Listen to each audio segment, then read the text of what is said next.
Gracias, pues muy buenos días, tengan todas y todos, es un verdadero placer acompañarles esta mañana. Hoy vamos a platicar un tema bien interesante que tiene que ver con el pensamiento crítico dentro del módulo de pensamiento crítico y derecho electoral, pero ahora vamos a hacer una reflexión contextual desde los derechos humanos.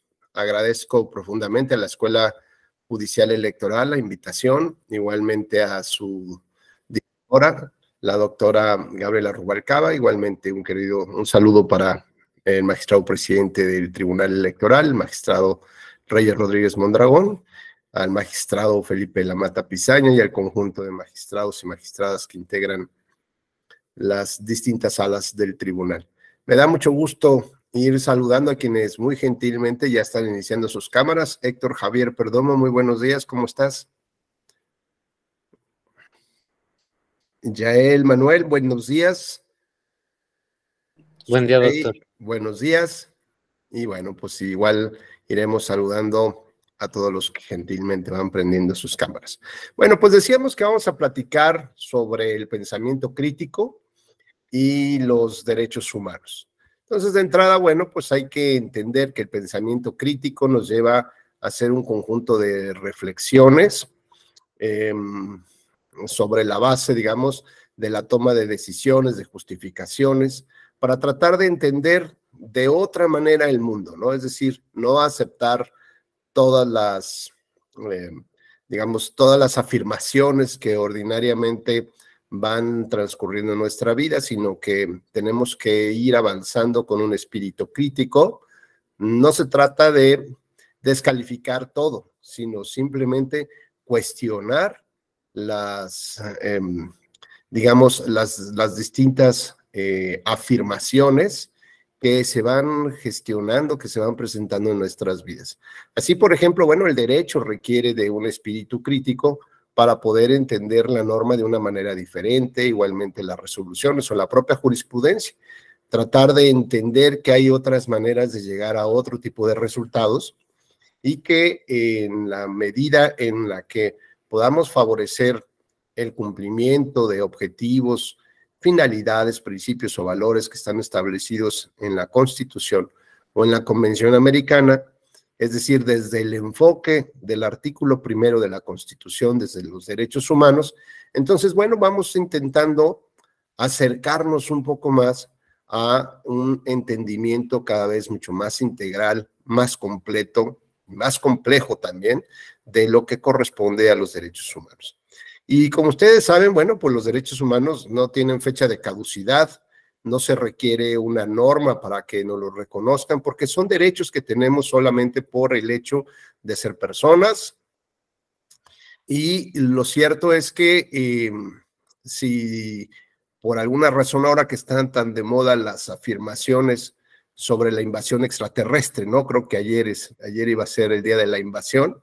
La nave nodriza ya estaba acechándonos. Y bueno, pues si nosotros no cuestionamos y no tenemos un espíritu crítico, pues entonces podríamos pensar que esas circunstancias, esas situaciones o esos escenarios en realidad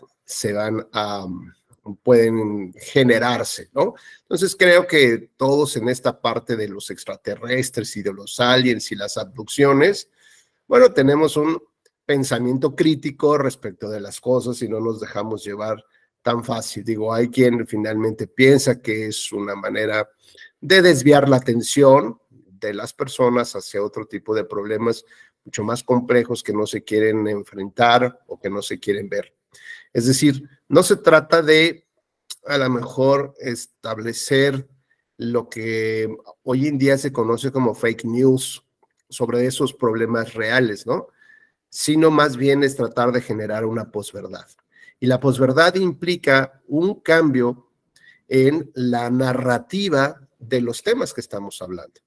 Entonces, si hay un gran problema, por ejemplo, derivado a lo mejor del tema de las drogas o derivado de un conflicto bélico, bueno, pues es más fácil cambiar la narrativa hacia otra dirección para que la gente poco a poco vaya olvidando esos datos duros y objetivos sobre los cuales tendríamos que centrar nuestro debate para analizar que, digamos, la complejidad del tema. Hoy, por ejemplo, todos sabemos que Francia está viviendo una época muy álgida que tiene que ver con decisiones presidenciales sobre el tema de el aumento o el incremento de 62 a 64 años para el retiro prácticamente y para la jubilación. Y bueno, esto ha provocado un conjunto de inconformidades de la población sobre la manera como se están llevando a cabo estas decisiones políticas. Pero por otro lado tenemos un gobierno que dice que estas medidas son muy necesarias porque de otra manera no hay oportunidad de pagar, ¿no? Para, digamos, para las personas en 10 años o 5 años, desconozco el dato, pero ya no habría dinero suficiente para poder subvencionar o pagarles todo ello. Entonces, como ven, este es un problema como de la famosa pirámide, ¿no?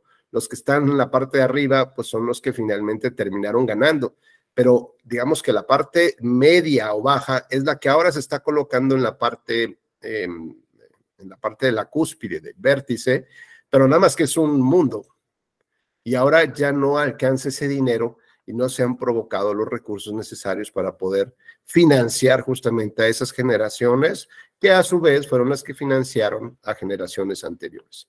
Así que bueno, veamos que la problemática que presenta un país como Francia, un país de los que le llamamos no de primer mundo, sino de primer desarrollo, pues lo que nos implica es por lo menos reflexionar nosotros en qué circunstancias estamos. Sobre todo pensando que si nosotros a los 64 años ya podríamos jubilarnos, o pensar si el grueso de la población tiene, digamos, contratado o, digamos, está asegurado por parte del Estado su pensión de retiro. Y si esa pensión de retiro es digna para poder solventar los gastos que tendríamos cuando lleguemos a esta edad adulta. Juan Pablo Rosas, muy buenos días. ¿Tienes oportunidad de encender tu micrófono?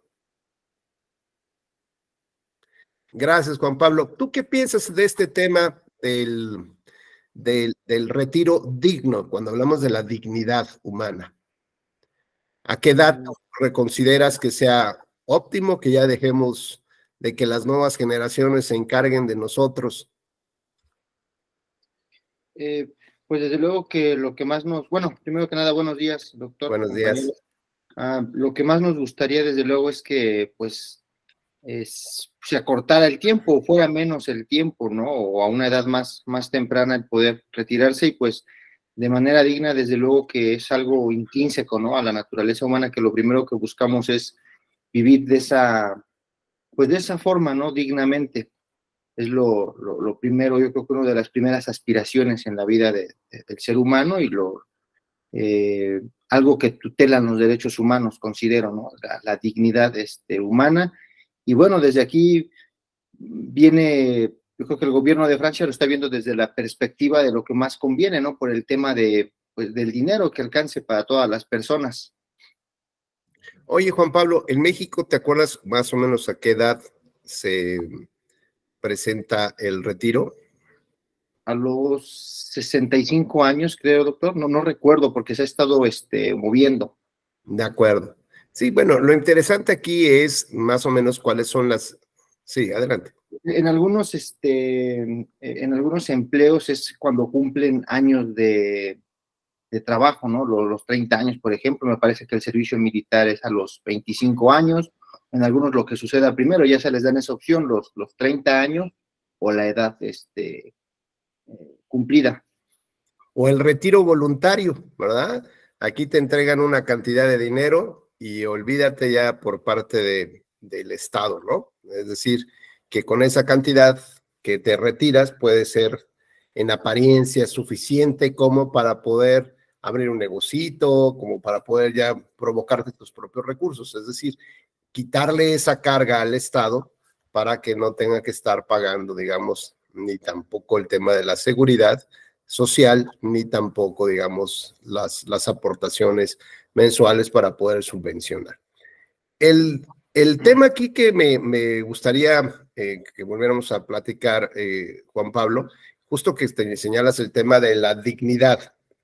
¿Qué podemos pensar acerca de ello? O sea, es decir, la dignidad forma parte de la esencia del ser humano, forma parte del conjunto de los derechos humanos, pero sabemos también que hay derechos humanos que pueden relativizarse en su ejercicio, como por ejemplo la libertad de tránsito. Pues evidentemente yo no puedo circular por mi vehículo por tu casa, ¿no? Es decir, Juan Pablo, te hablo en la mañana, ábreme porque quiero pasar por ahí, ¿no? Bueno, pues es evidente que hay la oposición de otro derecho humano que me impide o que me limita poder ejercer de manera amplia o vasta mi derecho a la libertad de tránsito, o como la libertad de reunión. Acuérdense que durante la pandemia se emitieron sendos decretos presidenciales para hablar de la imposibilidad de que las personas nos reuniéramos, pues creo que decía de 5 en adelante, no sé, no me acuerdo muy bien, pero yo recuerdo perfectamente que no se celebraron bodas, ni fiestas, ni graduaciones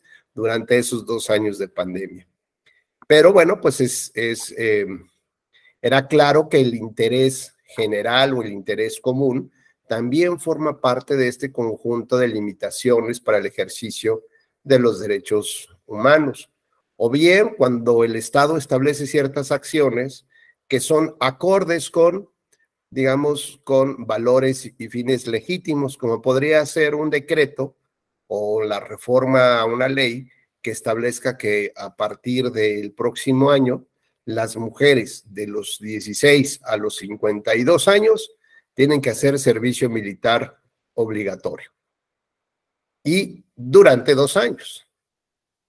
¿Bajo qué valores y principios o fines legítimos? Bueno, porque el Estado establece que tiene que salvaguardar el territorio y a lo mejor hoy sí hacer un combate decisivo frente a los grupos criminales organizados. Y sabe que cuando las mujeres se enojan, no, bueno, pues no hay quien las pueda combatir. Así que de pronto determinan que las mujeres tienen que hacer 2 años de servicio militar. Pero en estos 2 años, seguramente muchas mujeres tienen un montón de planes, como hacer una maestría en la Escuela Judicial Electoral, y entonces, digamos que el Estado le dice, a ver, Daniela, muy buenos días, discúlpame, pero ¿cómo te puedo decir que es más importante el cumplimiento de los fines del Estado que tu titulación, o que hagas tal estudio, o que tu amiga se vaya a casar, o que quiera hacer un viaje, ¿no?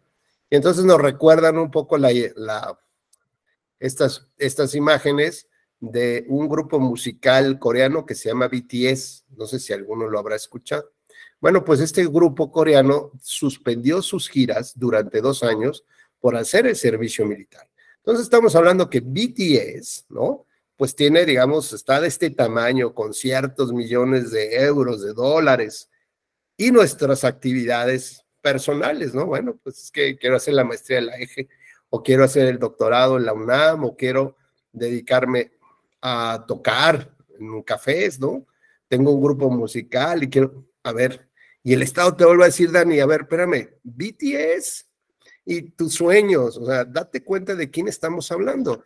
Y si BTS tuvo que suspender sus giras durante 2 años por el servicio militar, pues con eso nos quiere decir que hay derechos que son derechos humanos que están siendo limitados, restringidos o relativizados en su ejercicio en función de los fines legítimos del Estado. Y aquí podría determinar que las mujeres se van igual 2 años a hacer el servicio militar obligatorio. ¿Por qué? Porque es acorde con los fines. Y los derechos humanos de ellas, pues claro que se respetan, pero están siendo relativizados. A lo mejor si Dani quiere estudiar la maestría, pues se la darán ahí. O si quiere terminar una carrera, pues lo podrá terminar ahí. A lo que voy es que, o a lo mejor una persona quiere ser médico, bueno, podría estudiar la carrera ahí dentro de la propia milicia, ¿no? A lo que voy es que el tercer elemento, Juan Pablo, que nos restringe o relativiza el ejercicio de estos derechos humanos, es justamente o la oposición de otro derecho humano, o el interés general o común de la población, o tercero, los fines legítimos del Estado. Son tres, digamos, tres grandes puertas que nos van impidiendo ejercer de manera abierta o absoluta nuestros derechos humanos. Pero tú tocaste el tema clave de todo esto, el tema de la dignidad. En este sentido, digamos que la dignidad también forma parte de este conjunto de derechos que puede relativizarse, Juan Pablo. ¿Bajo qué circunstancias podríamos disminuir un poco ese ejercicio del derecho a la dignidad?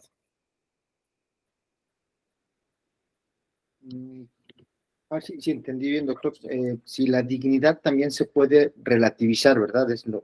Así es. Bueno, en este momento pienso que sí se pudiera relativizar a lo mejor, y retomando lo que nos acaba de decir, ¿no? Si entraran en juego estos otros tres factores, que a lo mejor la práctica más injerencia o más peso tiene es el fin del Estado, ¿no? Y en ocasiones también se anteponen a lo mejor el bien común. Entendí bien que si es uno de los tres, que igual usted nos menciona esos tres factores para la relativización de los derechos humanos.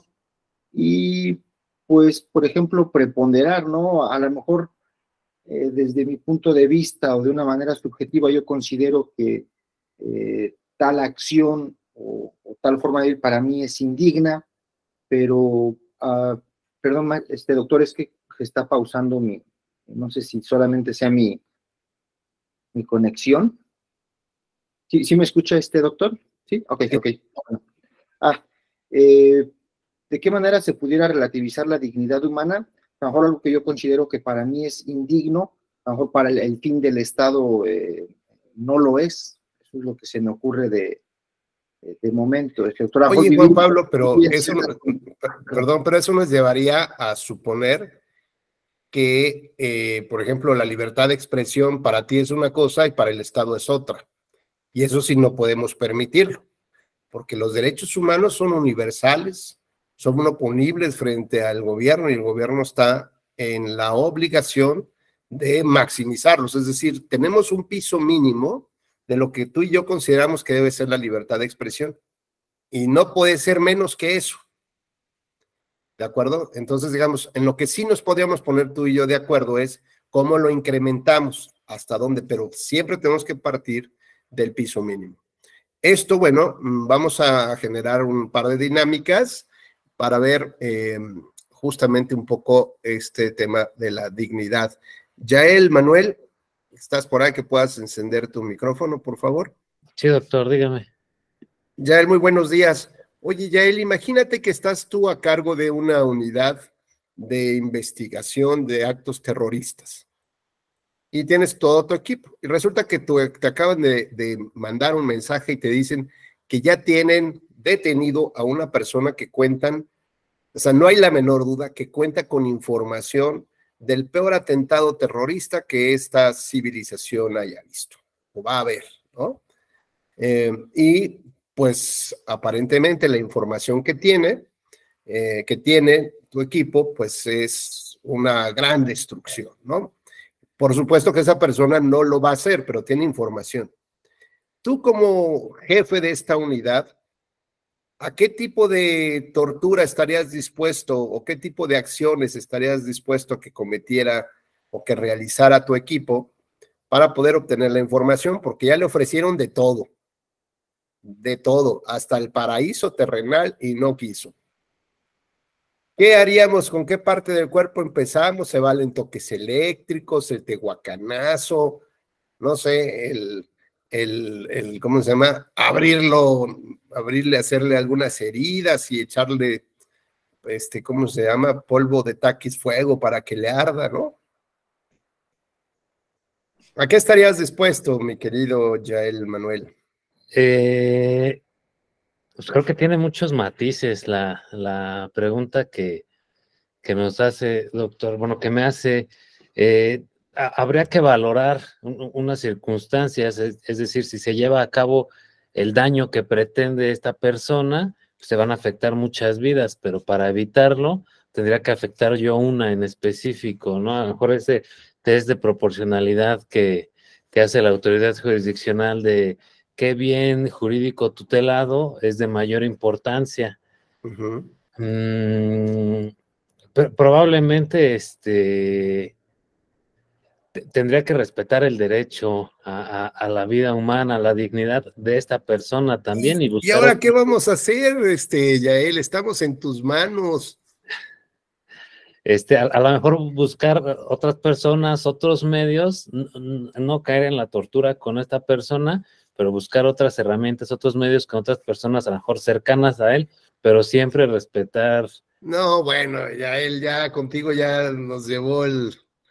Está muy bien, Yael, muchas gracias, muy bien. Daniela, ¿puedes encender tu micro, por favor? Buenos días.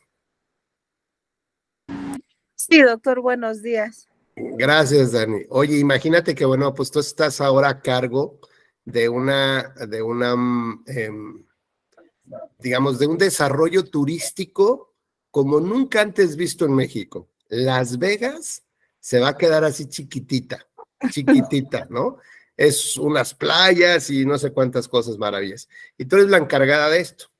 Pero el Estado te dice que para poder promocionar el turismo de esa nueva zona, de ese nuevo desarrollo, te pide que permitas, por ejemplo, que durante un año o 6 meses, pues, haya trata de mujeres.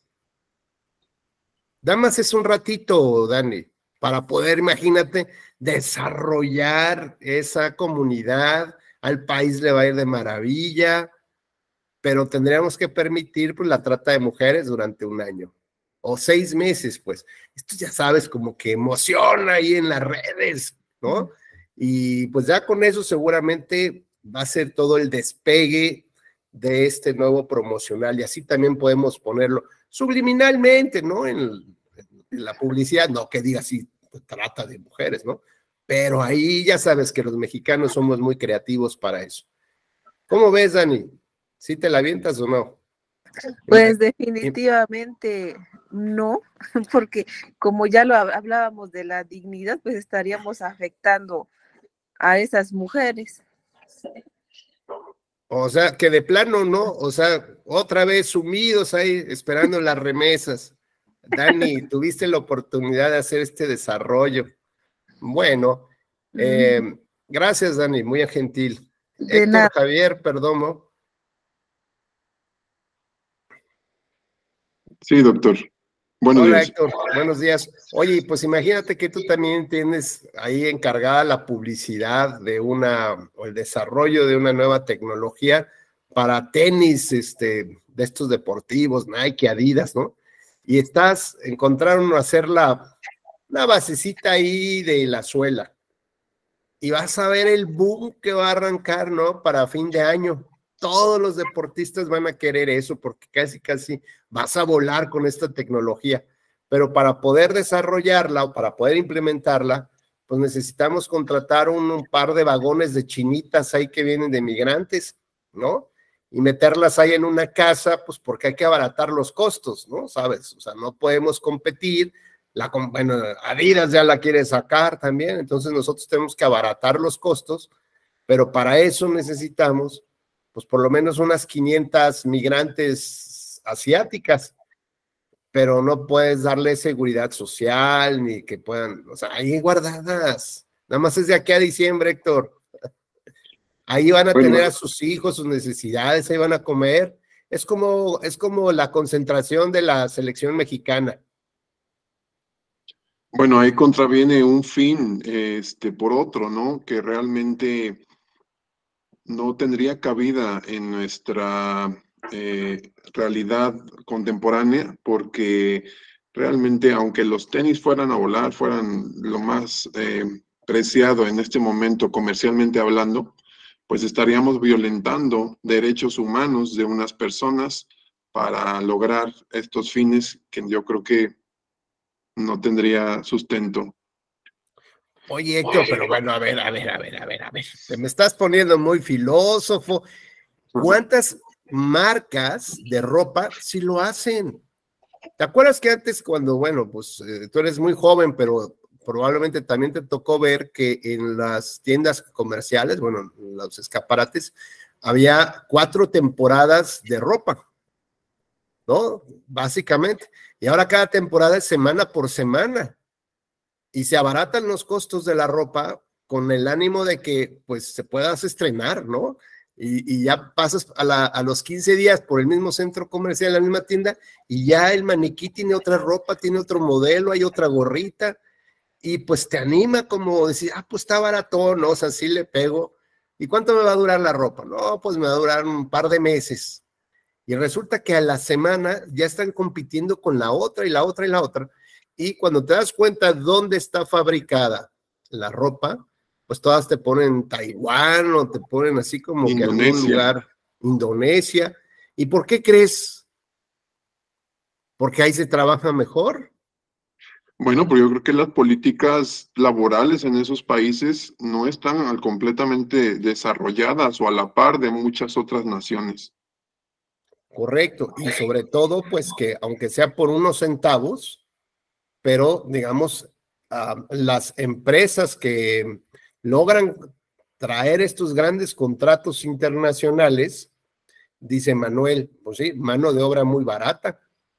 Y pues, pero mano de obra, ¿cómo le hago? No solamente es el tema del sueldo, que les puedo pagar una miseria, ¿no? Que ahí mismo les doy de comer, que ahí mismo tienen que dormir, que no tienen seguridad social, que las condiciones en las que están viviendo ahí, bueno, son deplorables. Y de hecho, bueno, hemos conocido casos donde se han generado incendios, ¿no? En estas fábricas mal puestas, maltrechas, y bueno, pues la gente ha muerto, ¿no? Costureras, cientos de costureras han tenido que morir, y además siguen padeciendo este tema de, pues como de moderna esclavitud, finalmente, ¿no? Bueno, como ven ustedes, los ejercicios que pusimos con Yael, con Daniel y con Héctor, todos tienen un común denominador, y es lo que platicábamos con Juan Pablo, la dignidad humana. Entonces, en el pensamiento crítico, ¿no? Podríamos, o más bien, sin el pensamiento crítico, podríamos suponer, como hice yo, caer en una trampa a Juan Pablo, ¿no?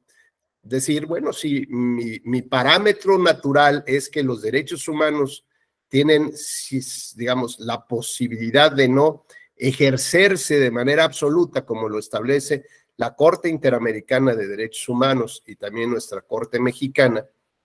Lo cierto es que lo hice caer en la trampa al entender que la dignidad humana forma parte del conjunto de derechos humanos, y si cualquier derecho humano puede estar sujeto a una regulación incluso legal, por ejemplo, ¿por qué no todas las personas podemos votar si es un derecho humano? No solamente es un derecho de ciudadanía, sino es un derecho humano, como lo dice el artículo 23 de la Convención Americana. Votar y ser votado es un derecho humano. Entonces, ¿por qué no un bebé puede ser votado o por qué no un bebé puede ir a votar? Porque ese derecho humano está limitado a la edad, y la edad que estamos estableciendo aquí en México son 18, pero hay países que han bajado la edad de votar a los 16 años.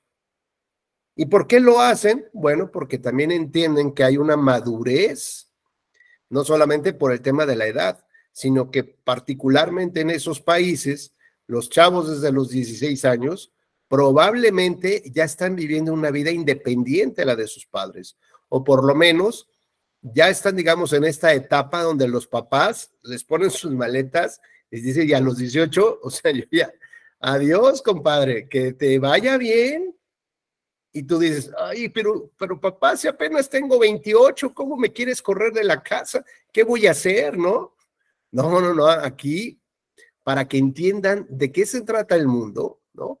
Que empiecen a ver cuáles son los, digamos, los altos costos que tiene la vivienda para poder tener un lugarcito donde puedas dormir con 2, 3 personas más, pues todo lo que tienes que hacer, en dónde tienes que trabajar, que te tienes que superar, porque de lo contrario tu sueldo te va a alcanzar para vivir, pues no digamos en la colonia más bonita, ni en la más céntrica, ni la más cercana a tu chamba, pues te va a tocar vivir totalmente alejado, como nos pasa a muchos de nosotros.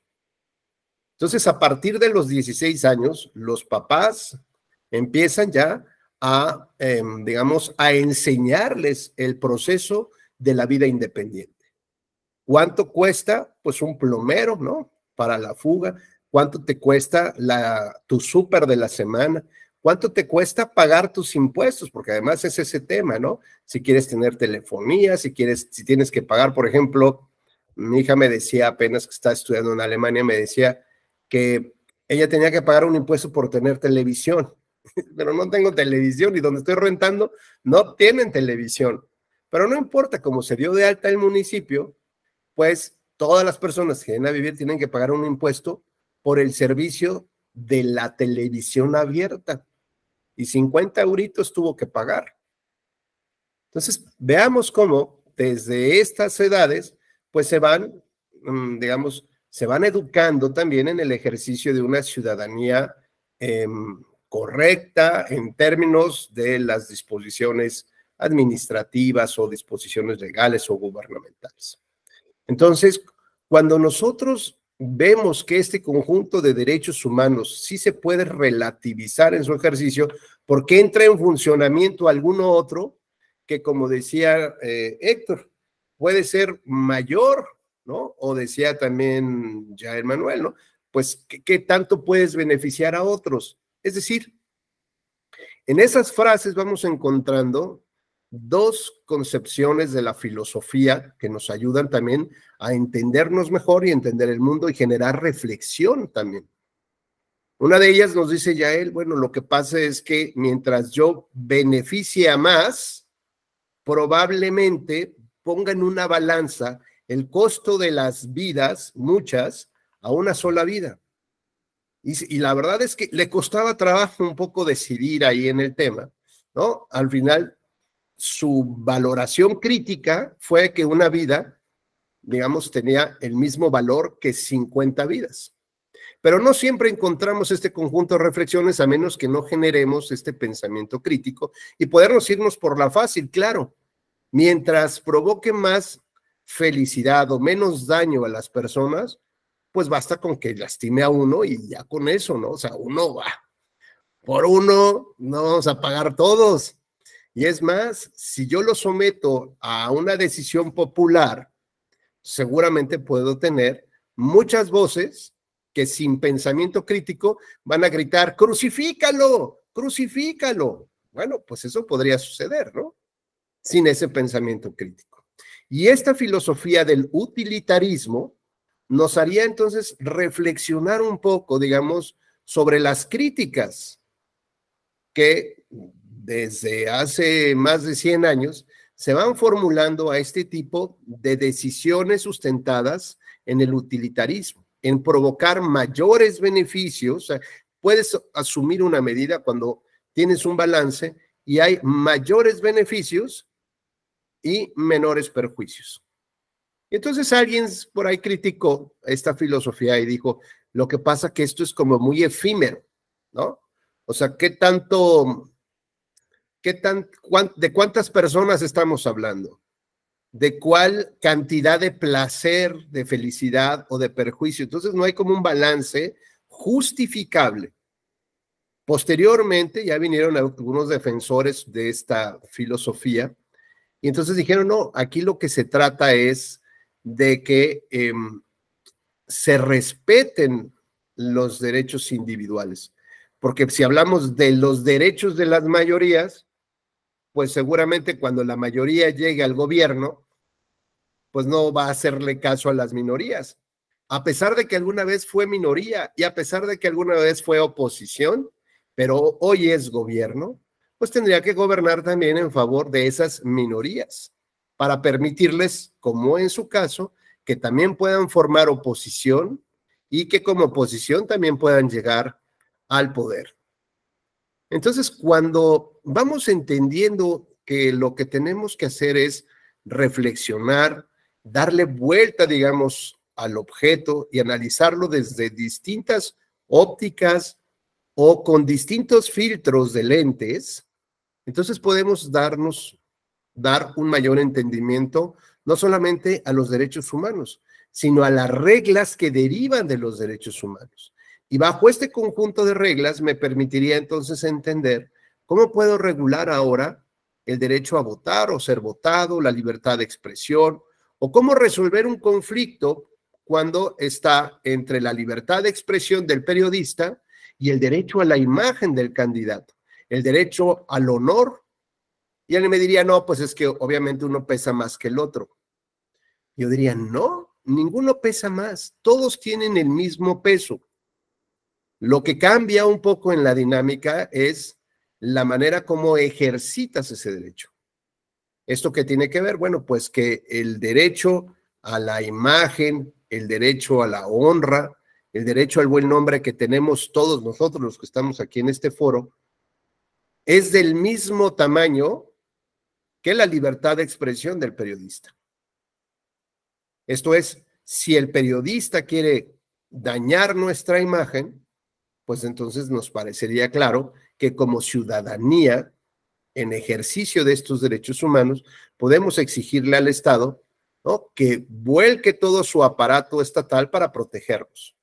Oye, pero ¿qué pasa entonces con el del candidato, que no es un ciudadano? No, claro que sí es ciudadano, pero él se coloca en una arena diferente. Y esa arena diferente a la de nosotros implica que él se coloca en una arena política donde es observado por todos. Es como si de pronto se nos ocurre subir una imagen a Facebook o a Twitter o a Instagram, un video, o a TikTok. ¿Con qué ánimo lo hacemos? Pues con el ánimo de que nos vean todos, ¿no?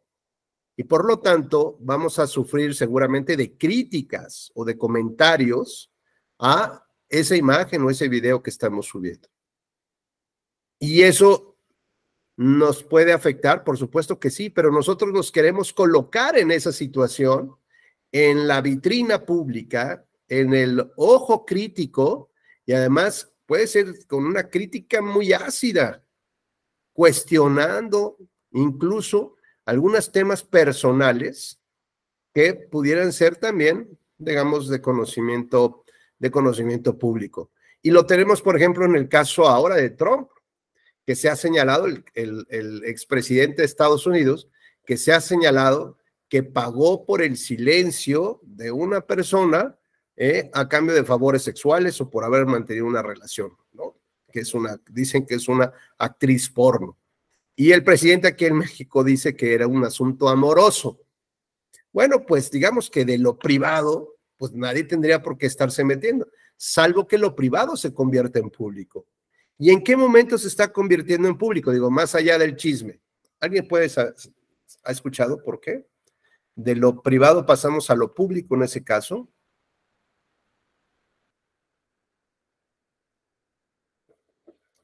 Porque se utilizaron recursos del Estado, recursos públicos, para hacer ese pago.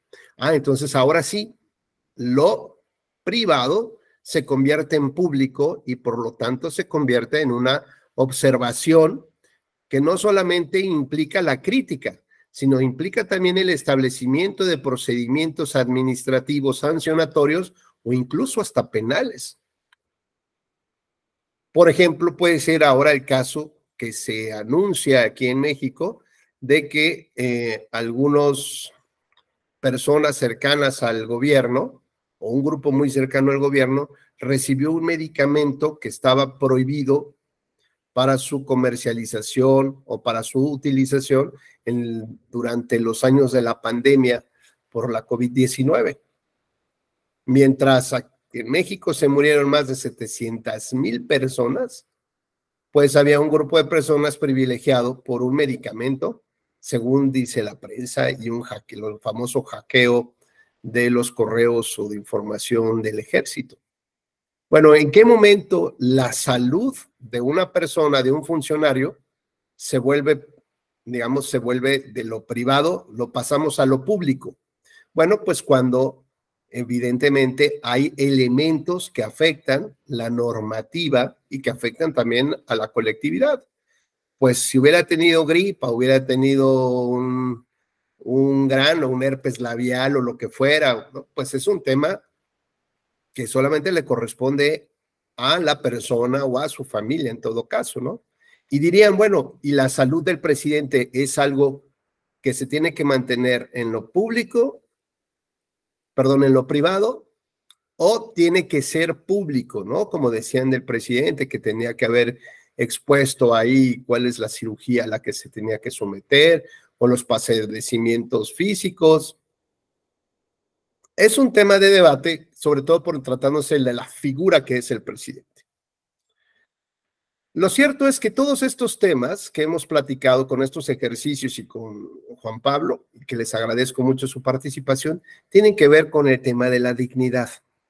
Y entonces decía, mientras el conjunto de derechos humanos puede ser relativizado bajo estos tres mecanismos, la oposición de otro derecho humano, el interés general o el interés común, o bien las acciones legítimas del Estado, lo cierto es que la dignidad humana mantiene un lugar reservado donde no puede ser tratado de la misma manera que los otros derechos humanos. Porque ya vimos en estos tres casos, con Dani, Yael y Héctor, que los tres tienen como común denominador la dignidad humana. Por lo tanto, la dignidad humana es, digamos, como el ADN, lo que nos identifica lo que somos como seres humanos. Si no tenemos esa dignidad, si restringimos esa dignidad, pues entonces nos convertimos en otra cosa y dejamos de ser seres humanos. Y entonces nos podemos convertir en cosas que se compran y se venden, Dani, ¿no? Es decir, una persona, una mujer que puedes comprar y vender y utilizar, pues eso te convierte en una persona, ya no. Las demás personas te ven diferente, te ven como un mero objeto. O, por ejemplo, en este caso de la tortura. La tortura, ya sea física o psicológica, termina convirtiéndote en otra cosa que no eres. O, por ejemplo, en el tema de la moderna esclavitud, pues es exactamente lo mismo. Pero el asunto no termina ahí, digamos, son como ejercicios muy claros como para entender que cuando se trata de la dignidad humana, esta no puede relativizarse ni porque entren en funcionamiento otros derechos humanos o los intereses generales de la población o acciones legítimas que el Estado tendría como el desarrollo de la economía o etcétera, etcétera. Entonces, el tema de la dignidad humana, la Corte Interamericana de los Derechos Humanos lo ha dicho, esta no puede relativizarse, minimizarse. Al contrario, esta tiene que tener muy claro de qué es lo que estamos hablando e identificarse, porque de otra manera dejamos de ser quienes somos. Y esto es un poco a veces difícil de entender, porque como bien decía Juan Pablo, hay cosas que dentro del concepto de la dignidad podemos tener ciertas diferencias. Y entonces, por ejemplo, Sergio Alberto Nájera, ¿cómo estás, Sergio? Buenos días. Buenos días, doctor. Oye, Sergio, ¿has escuchado que existe el derecho humano o el derecho constitucional en México de que todos tenemos derecho a tener una vivienda digna? Sí, sí, ¿Sí? lo he oído. Bueno, Sí. y si tú tuvieras que desarrollar, ¿no? Vamos a pensar que eres arquitecto y te contrata el Estado para el desarrollo de unas viviendas, de, no sé, 1,000 viviendas. Pero te dice, por favor, respétame el contenido de la Constitución que habla de la vivienda digna, porque si no se van a ir a quejar a derechos humanos y van a decir que no estoy construyendo y que tal cosa, ¿no? Para ti, ¿cuál crees que sea ese concepto de vivienda digna? ¿Qué debe de tener una casa para que la gente diga, sí, ya, palomeamos esto porque es vivienda digna? Ojo, porque Juan Pablo tiene una teoría que yo también se la compro, ¿eh? Podemos tener ciertas diferencias de lo que tú y yo o los demás pensemos que es lo digno. Te escuchamos, estimado Sergio, por favor.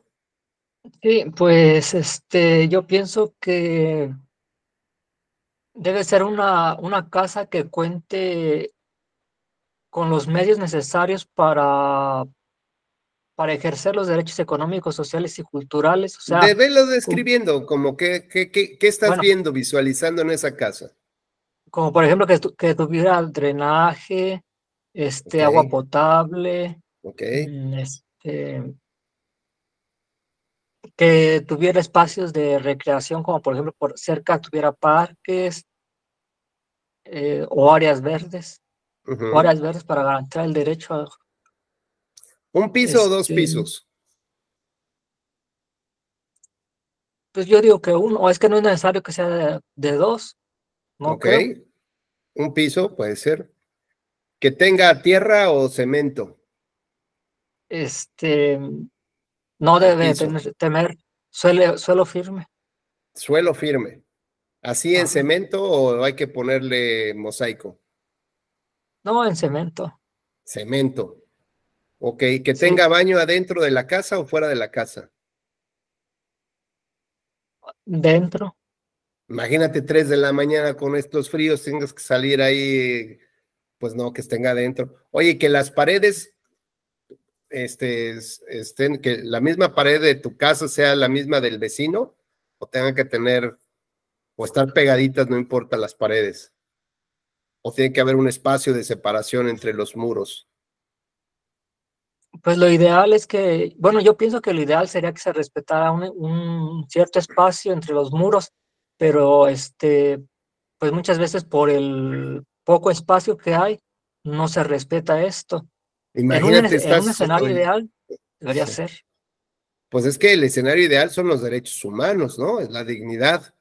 Sí, Y entonces imagínate que tienes muro con muro y la humedad del de junto ya se te pasó aquí, pues ya está complicado. Los gritos de allá, de la vecina, de que ya es hora de ir al colegio, ¿no? A las 5:30 de la mañana y tú recién regresas del trabajo porque tu trabajo es así, ¿no? Trabajas de noche y estás llegando a las 3, 4 de la mañana y oyes ahí todos los griteríos, ¿no? Y la sí. licuadora y los martillazos, pues dices, Dios, eso no es vida para ti. Bueno, pues gracias, Sergio. Bueno, como pueden ver, Sí, pues eh, nada, doctor. Sergio está tratando de establecer un piso mínimo de lo que debe ser la dignidad de la vivienda. Pero volvemos al tema de Juan Pablo. Para Juan Pablo, si yo le digo, oye, Juan Pablo, tú vives en esa casa, me va a decir no. ¿Por qué? Porque yo puro cemento no, pues yo necesito por lo menos, si no le ponen duela, pero pues quiero que le pongan algo así, ¿no? Un pisito o una alfombrita y que tenga de cuántas habitaciones, pues nada más tienes una habitación, no, bueno, pues es que yo tengo idea de tener familia, ¿no? Ya tengo una familia y que todos vivir en un solo cuarto, pues eso ya no es. Y entonces entra un poco este juego que dice Juan Pablo. Dice, dependiendo también de tus propias circunstancias, vas entendiendo qué es lo digno, ¿no? Entonces tú puedes decir, es que si volteamos a ver a los grupos más desfavorecidos que no tienen vivienda, bueno, que tengan esto es un cambio radical en su vida, ¿no? Que ya tenga techo, que tenga piso firme, que tenga el baño dentro de su casa y que tenga además el desarrollo urbano que necesita, pues son elementos mínimos. Y podríamos pensar si el agua potable también forma parte de un derecho humano. Y decir, no, claro, pero la calidad del agua que nos llega a nuestra casa está establecida como un derecho humano, por supuesto.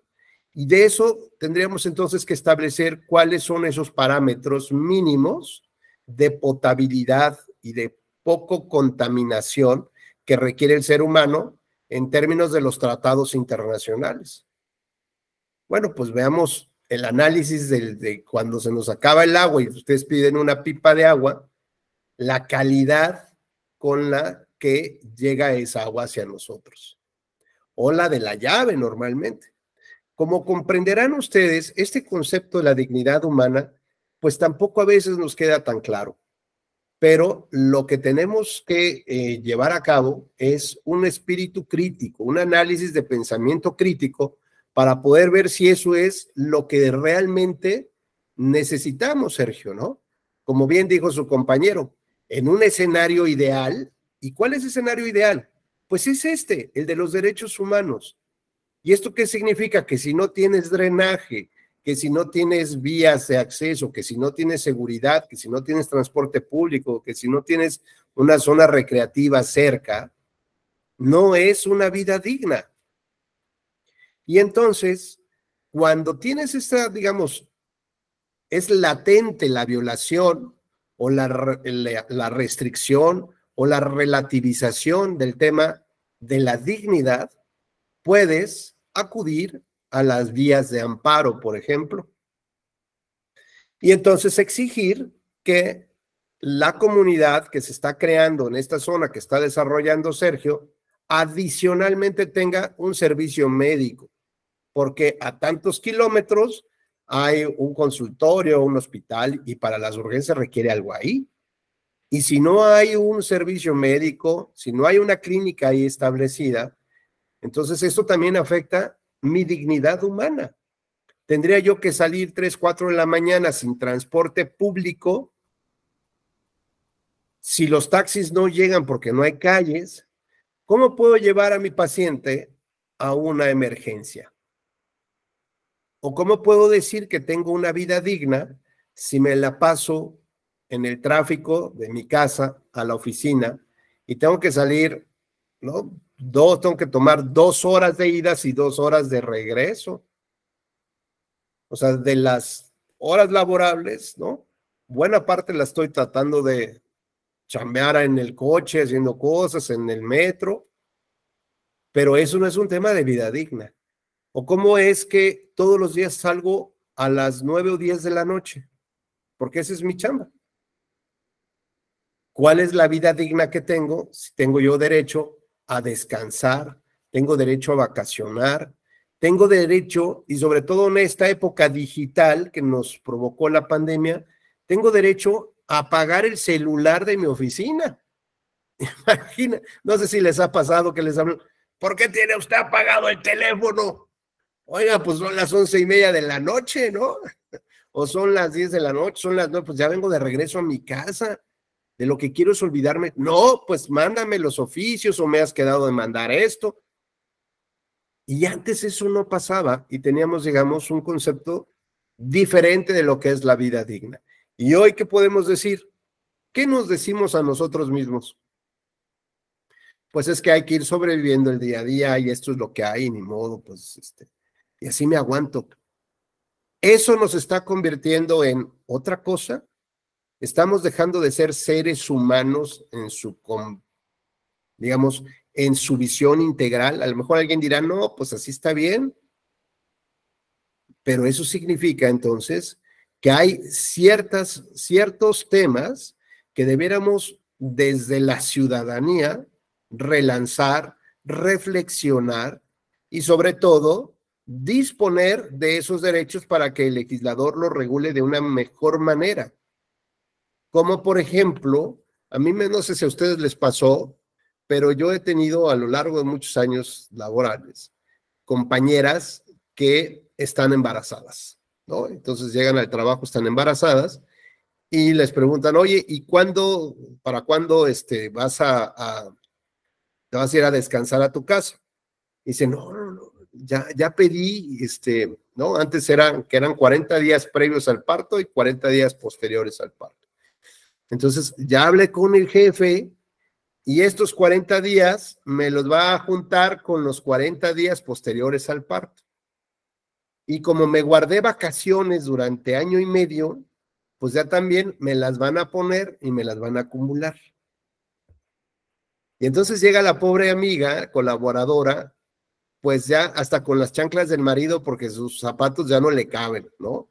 Pero llega en la combi o llega en el transporte y la pobre está que ya no puede, pero resulta que lo que estaba pasando, pues es una simulación del cumplimiento de la ley entre el trabajador, el patrón y seguramente las autoridades. ¿Por qué? Porque la ley establecía un periodo antes y un periodo después, no dice puedes acumular tu periodo antes al periodo posterior. ¿Y eso por qué lo hacemos? ¿Por qué crees, Dani, que las compañeras colaboradoras que van a ser mamás quieran tener un mayor tiempo para proteger al bebé o de qué se trata esto? Cuéntanos. Pues yo no tengo hijos, doctor, pero quiero pensar que es para, pues de algún modo, no dejar tan solo a un bebé recién nacido con tan pocos días. Entonces prefieren ellas tal vez aguantar y soportar pues los malestares, ¿no? Para que pues cuando el bebé ya lo tengan, de algún modo pues tenga más cuidados por parte de ella y no dejarlos tan pequeños. Oye, Dani, entonces ¿tú crees que es menos riesgoso o es más riesgoso, digamos, que la trabajadora, es más riesgoso que la trabajadora deje a su bebé, digamos, a temprana edad, ¿no? O es más riesgoso que no se cuide previo al parto? O damos por descontado que mientras el bebé esté en el vientre de la mamá va a estar todo súper bien. ¿O cuál sería la razón de darle 40 días de descanso previo? No, pues sí, yo pienso que puede ser igual de riesgoso antes y después, ¿no? Porque pues ya está en el término, todos los cuidados pues los necesita en todo momento. Pero pues a veces, como dice, por cultura o por analogía propia, pues se puede pensar que así es, ya pues mientras yo lo cargue dentro, pues él va a estar bien. Ya como la separación es lo que pienso Ya. que es más difícil. Oye, Dani, ¿y cuánto? Bueno, vamos a suponer esto de la separación. ¿Cuánto tiempo crees que sea el necesario que requiere una mamá para cuidar a su bebé? Pues O sea, así, en permiso laboral, pues. oh, ¿Cuál es tu feeling? ¿40 días, que son un mes, 10 días o más? Porque una vez que hice esta pregunta en un foro, una señora dijo, hasta que cumpla los 35, entonces tu bebé. sí. Pues dice, pues no sé, podría ser los 8 meses que es necesario que tengan la lactancia materna, que es lo que pues médicamente recomiendan. Quizás es Ujú. hacer. O bien, como dicen algunos, pueden ser 6 meses, Ujú. o puede ser además un tiempo combinado con la pareja, ¿no? Podría ser. Y no que digamos que la persona que cuando colaboradora que ya tuvo a su bebé, pues prácticamente la están corriendo, ¿no? Ujú. O que le dicen, yo que tú mejor búscale otro trabajo porque igual si estás embarazada, o antes, ¿no? Que cuando llenaban su solicitud de empleo les preguntaban si estaban embarazadas o no, y de eso también dependía su contratación. Y yo conozco personas que tuvieron que mentir, ¿no? Para que pudieran ser contratadas porque seguramente, o por lo menos estaba en su percepción, que no podían conseguir ese empleo por su situación. Bueno, pues esto que nos comenta Dani, que le agradezco mucho, lo cierto es que nos hace reflexionar es qué tendría que pasarnos entonces como sociedad para reclamar los verdaderos ejercicios de estos derechos humanos, porque ahí existe el derecho humano a la paternidad y a la maternidad. ¿Y cómo podemos determinar que lo que está en la norma es lo correcto, es lo adecuado? Pues claro, cuando empezamos a violar la norma, tratando de simular su cumplimiento, y de manera natural estamos tratando de hacer otro conjunto de cosas, otra serie de actividades o de acciones para poder desahogar lo que creemos que es un derecho humano o que se trata de la dignidad humana en términos de ese derecho humano. Entonces, lo que quiero que podamos nosotros reflexionar es que el análisis crítico o el pensamiento crítico nos lleva entonces a formular otro tipo de reflexiones, a replantearnos lo que tenemos en las leyes y cómo se están regulando estos derechos, pero al mismo tiempo, cómo nosotros estamos exigiendo y cómo estamos viviendo esos derechos humanos. Y entonces a lo mejor alguien diga, bueno, pues mira, con que yo tenga ahí una letrinita ahí, pues ya estoy bien, ¿no? Porque ya tengo una casita así, ya estoy bien. Y los derechos humanos son universales. No pueden ser digamos, no puede sufrir discriminación por la raza, por el sexo, por la edad. Al contrario, el concepto de los derechos humanos que surge a partir de la posguerra, de la Segunda Guerra Mundial, nos indica que este ejercicio, digamos, de facultades, este ejercicio de principios y de valores y cómo los aterrizamos, debe de llevarnos nosotros como sociedad, primero que nada, a entender de qué se tratan, ver cuál es su núcleo duro para entender que si modificamos una parte de esa, ya no tenemos eso. Cambia la esencia y se convertirá en otra cosa. Pero al mismo tiempo nos da la posibilidad de que si entendemos esto, si realmente lo reflexionamos, podríamos exigirlo a nuestras autoridades que probablemente no hayan tenido esta manera de reflexionar hasta dónde deben de llegar nuestro ejercicio de los derechos humanos. Y sobre todo porque el artículo 1 constitucional nos señala que cuando se trata de los derechos humanos, todas las autoridades, no solamente jueces y magistrados, todas las autoridades tienen que analizarlos, interpretarlos, maximizarlos, protegerlos, siempre de la mejor manera posible.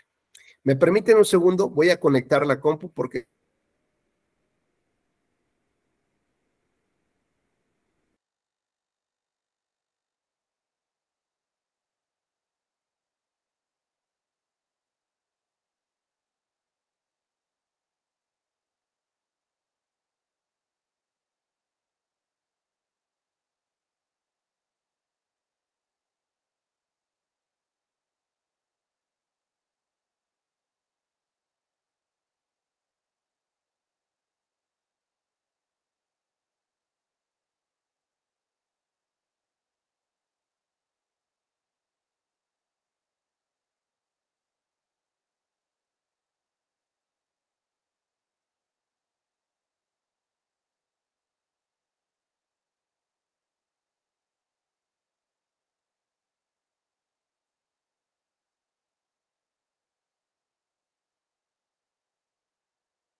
Listo. ¿Hasta aquí alguna duda o algún comentario?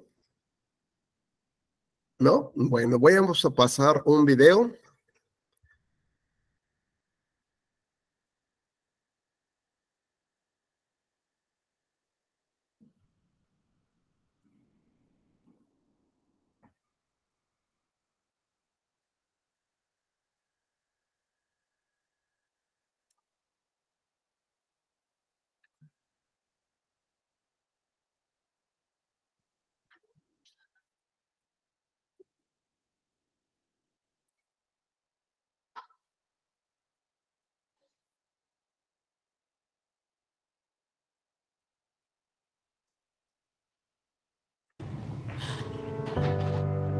It's easy to put people in boxes. There's us, and there's them.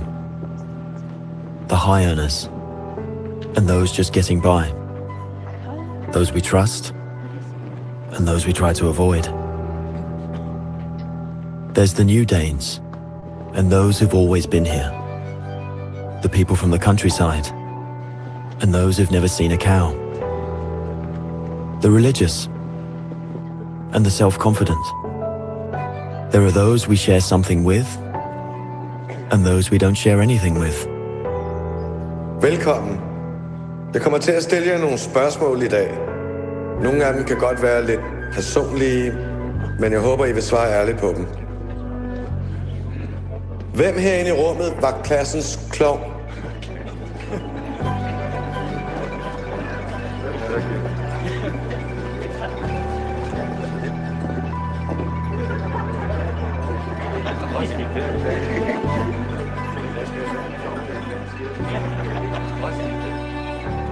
Hvem er bonusforældre?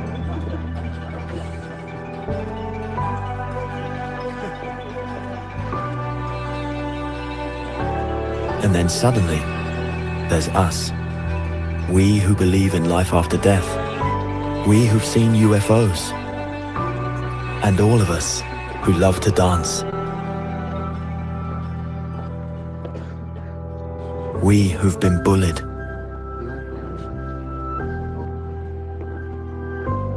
And we who've bullied others.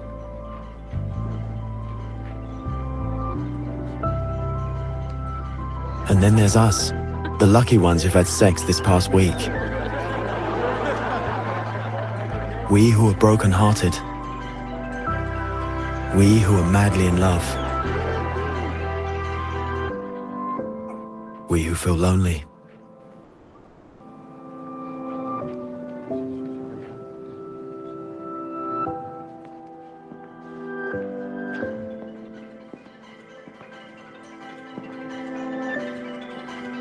We who are bisexual.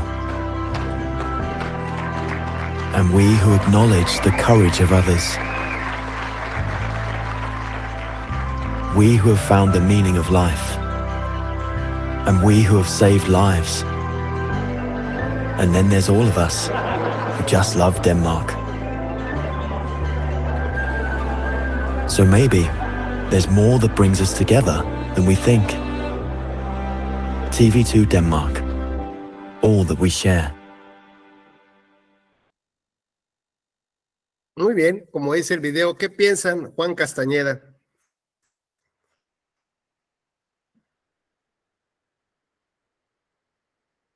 Tu micrófono, Juan, no se escucha.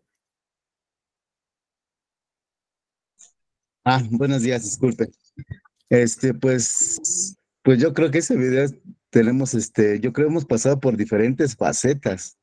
De repente nos sentimos solos, de repente nos sentimos alegres, estamos enamorados, tenemos sexo, o sea, como que tenemos diferentes facetas, como que bueno, yo en ese caso me identifiqué con varios grupos, no nada más en uno, sino con varios. Entonces es pues una diversidad en la que vivimos.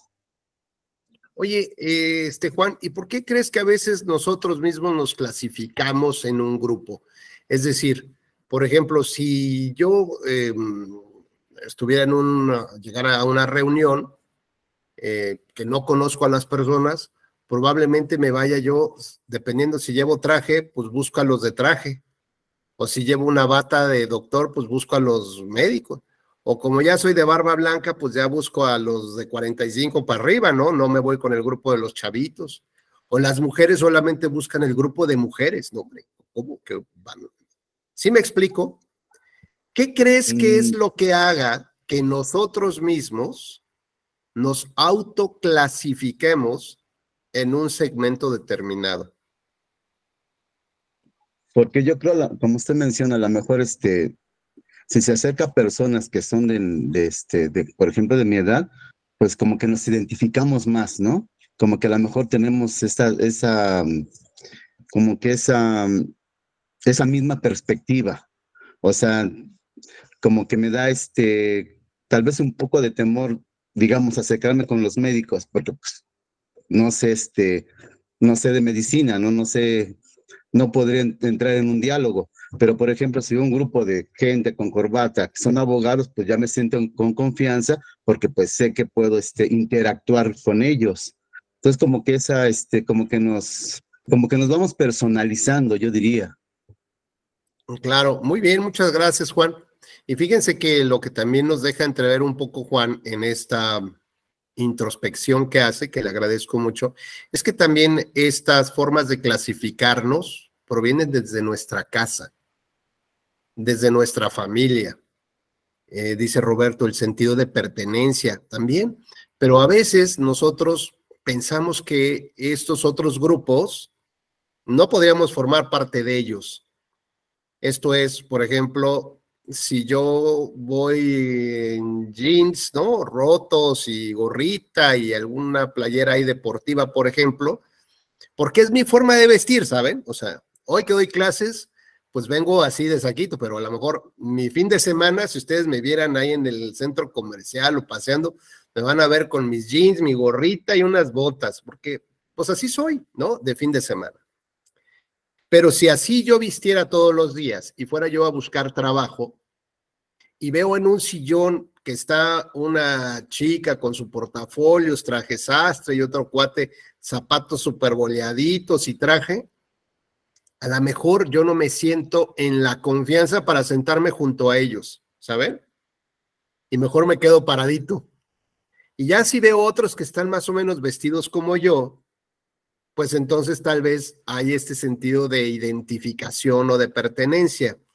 Dice Manuel, tenemos dolencias y necesidades que compartir independientemente del grupo al que podamos pertenecer. Bueno, efectivamente, el asunto que yo quiero provocar su reflexión es qué es lo que nos hace a nosotros pensar que no podemos poder relacionarnos con las otras personas.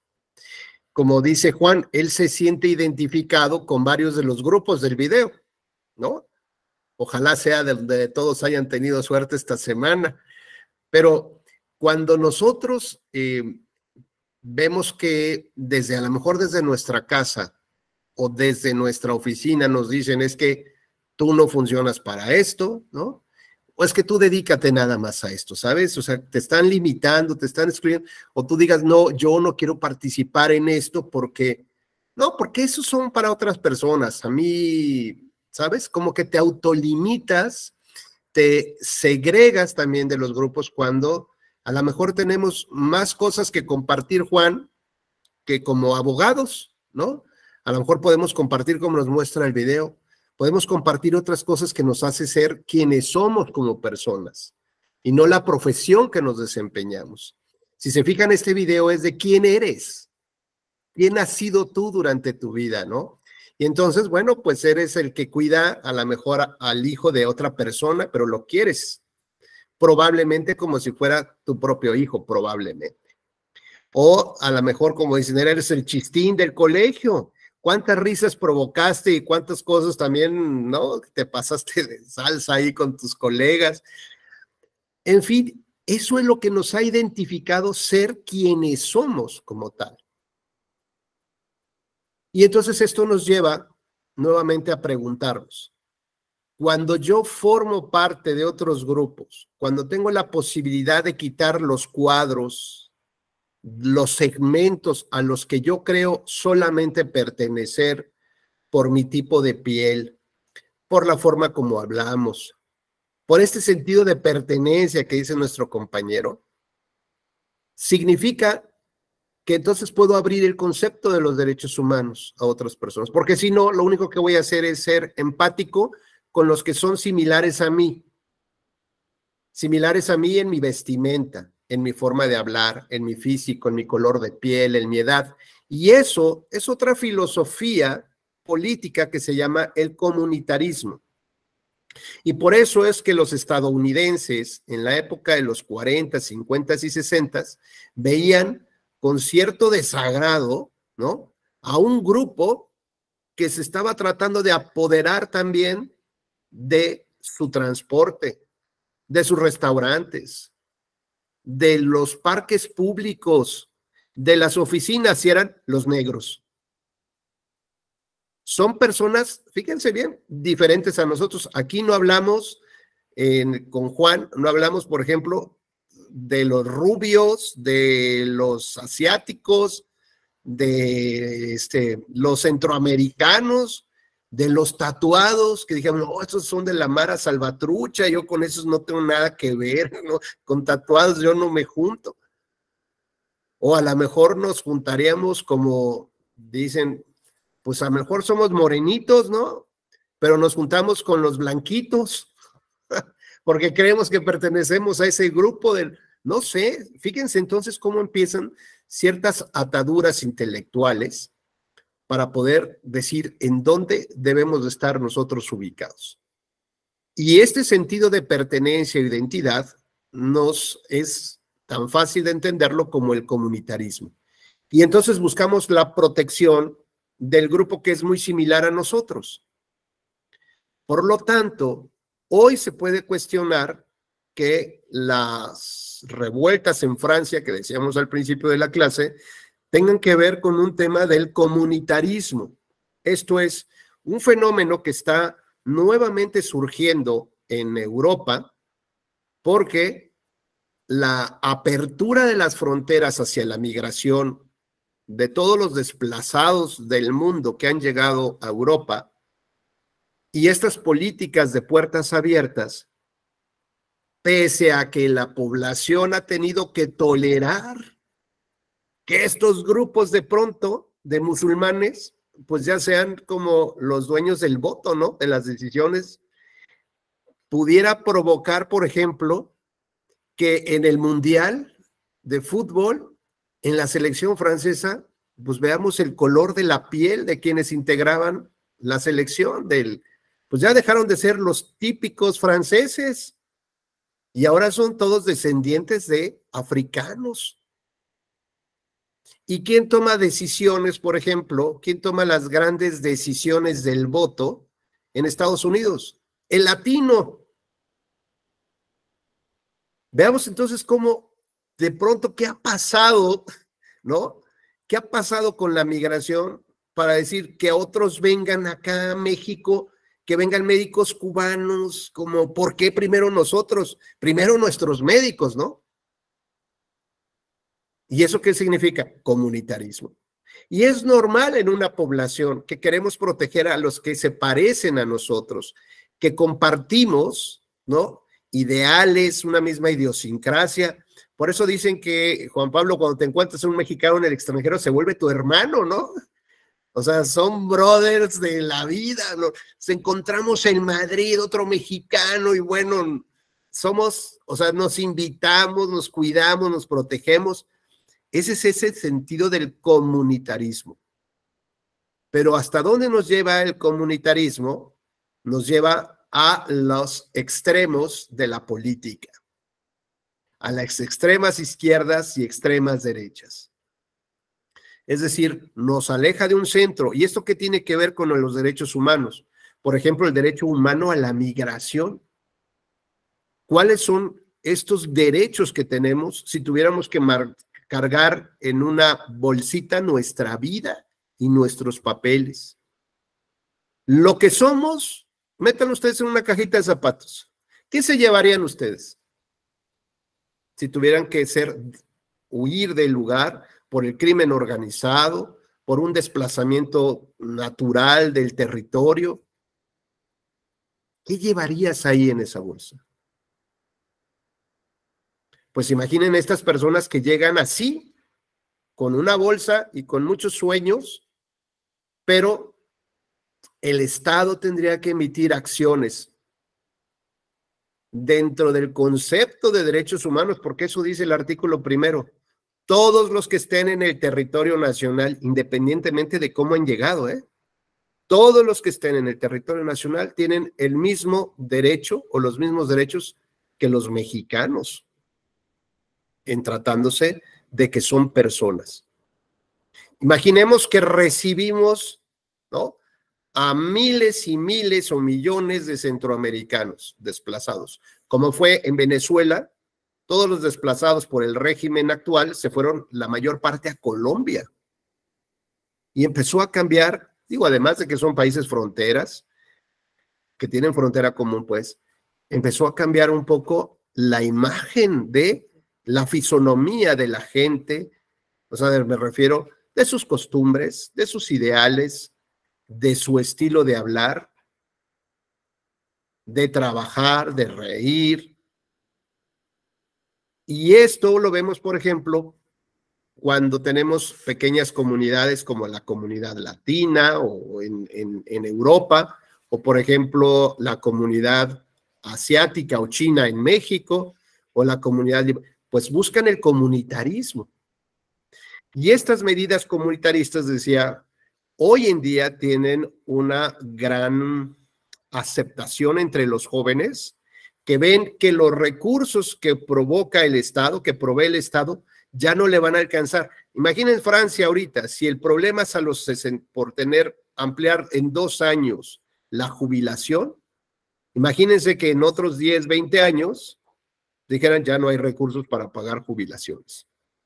¿Qué va a pasar con estos jóvenes de 16, 18 años que van a ver, o como en México, que van a ver que cuál es su futuro como viejos? Pues a lo mejor ni lo piensas, pero los que piensan, ¿no? Los que están viendo realmente de qué se trata vivir fuera de casa, que tus papás no son eternos y que deberán de proveerse los recursos necesarios para garantizarse una vida adulta tranquila, y además ya no como antes se escuchaba, ¿no? Bueno, pues es que ya los jubilados se vienen a vivir a México, ¿no?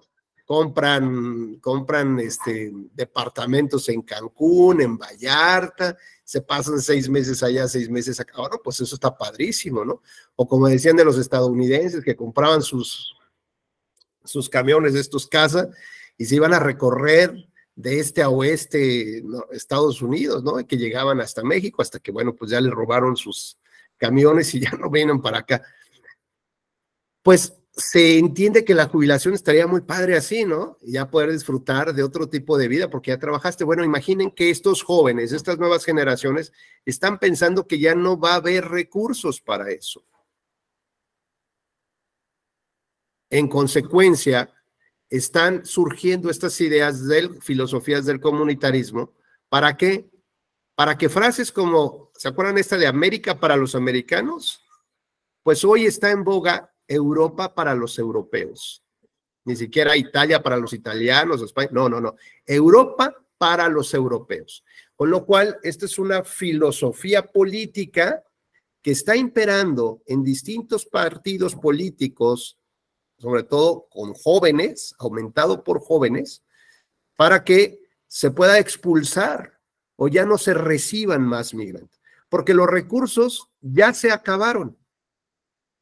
Los recursos hoy en día, en lugar de Francia haber recibido a tantos migrantes, hoy ya no hay para sus franceses, para sus jóvenes franceses.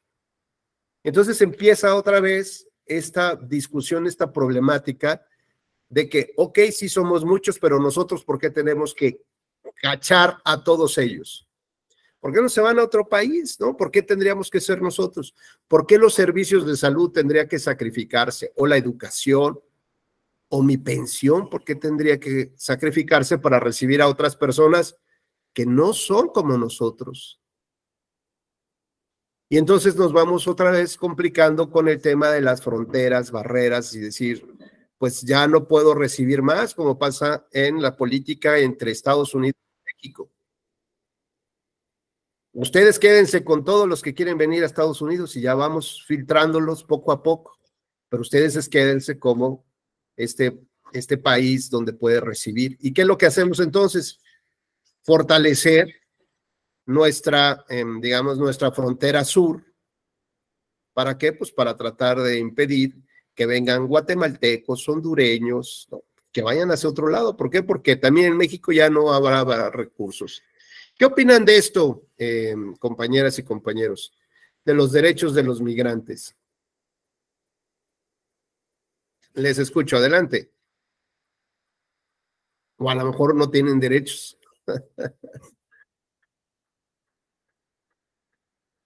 Adelante, Yael, por favor. Pues es un tema medio complicado, doctor. Como decía, hay quien esta política de puertas abiertas, pues sí, en su momento pues fue muy aplaudida, pero ahora ya, como dice, los recursos, las situaciones políticas y económicas de los países, principalmente en Europa, digo, no es que aquí no pase, en México lo estamos viviendo con El Salvador y todos los países que quieren no quedarse aquí, a lo mejor nada más cruzar, pero pues aterrizándolo aquí en México, Pues los derechos están muy claros. Antes de la reforma del 2011, que eran garantías individuales, a lo mejor sí protegían nada más a los ciudadanos mexicanos, pero ahora con el hecho de estar en el territorio mexicano, pues ya son derechos humanos, ya no son nada más garantías para los mexicanos, ya son para todos los que estén aquí. Entonces, pues tienen el mismo derecho que cualquier ciudadano mexicano. Lo que creo es que sí que sucede es que el acceso a ellos, a estos derechos, pues no se han hecho efectivos. Es difícil poderle asegurar o que, digamos, pueda contratar un abogado, un centroamericano que, como dice, tuvo que dejar toda su vida allá y nada más traerse en una caja de zapatos toda su vida, y que llegue aquí y que diga, oye, no se me está dando el acceso a este derecho, lo voy a hacer efectivo a través de un juicio, de una acción, voy a contratar a un abogado, voy a asesorarme a lo mejor con uno que sea pro bono, pero incluso el poder acceder a un abogado pro bono, pues es complicado. Ahí es donde creo que es el problema, darles la efectividad a esos derechos humanos a las personas pues que no tienen el conocimiento de las instituciones ni las herramientas a dónde es que llegan. Claro. Imaginemos una familia, ¿no? Y entonces de pronto la esposa le dice, bueno, pues, pues ahora voy a recibir a 3, 4 personas, ¿no? Porque no tienen lugar donde vivir, y aquí nos vamos a recibir, y en lugar de comer 2 veces a la semana carnita, pues nada más va a ser una, o ninguna, ahora va a ser una vez al mes.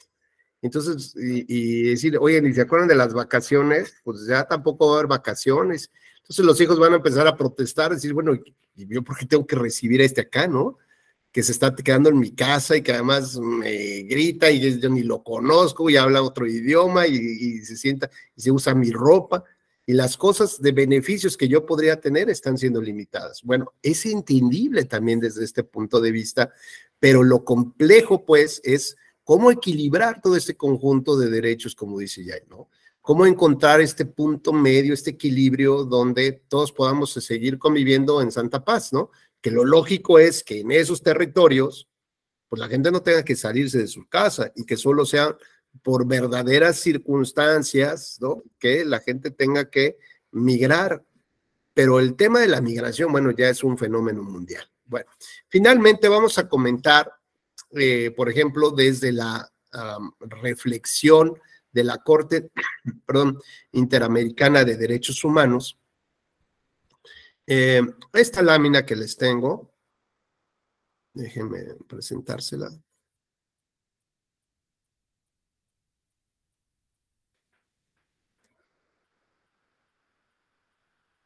Ahí está. Fíjense que el artículo 23 de la Convención Americana nos establece cuáles son los derechos fundamentales de corte político electoral. Y nos habla que básicamente nos habla de los principios del voto, ¿no?